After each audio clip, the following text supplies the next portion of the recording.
જોરદાર વરસાદ પડી રહ્યો છે ત્યારે સમગ્ર રાજ્યમાં આખરે વરસાદ કેવો છે, કેટલો વરસાદ નોંધાયો છે તેની સંપૂર્ણ વિગત અમે આપને આપી દઈએ તો જુલાઈમાં જમાવટ થઈ છે અત્યાર સુધી સિઝનનો 17.85% વરસાદ નોંધાયો છે।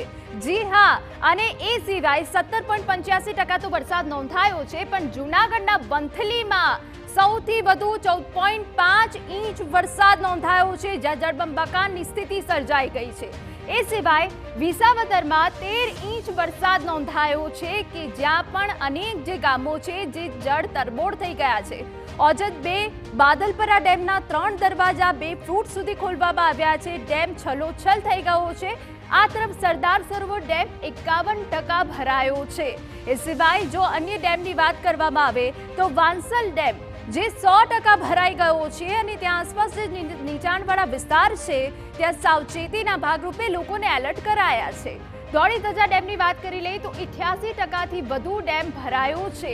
આ તરફ ઉમરગામ ખાતે બારોલી ખાડી પણ ઓવરફ્લો થઈ ગઈ છે, જો કે જુલાઈનો આ શરૂઆતનો વરસાદ છે પરંતુ ધમધોકાર વરસાદ છે અને જેના કારણે નદી નાળામાં નવા નીર આવ્યા છે। આ તરફ ઠાકર શેરડીની સ્થાનિક નદીમાં પણ ઘોડાપૂર આવ્યું છે।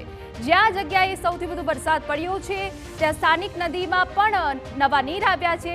કેમમાં વરસાદી પાણી ભરાયા છે। ભારે વરસાદને કારણે નવસારીમાં રેલ વ્યવહાર પણ ખોરવાયો હોવાની વિગતો મળી રહી છે। જી હા, રેલવે ઓવરબ્રિજ અને અમૃતનગરમાં પણ પાણી ભરાઈ ગયા છે। આ સ્થિતિ અત્યારે સર્જાઈ છે કે જ્યાં ડેમમાં નવા નીર આવ્યા છે, દરવાજા ખોલવામાં આવ્યા છે, બીજી તરફ નદી નાળામાં પણ નવા નીર આવ્યા છે।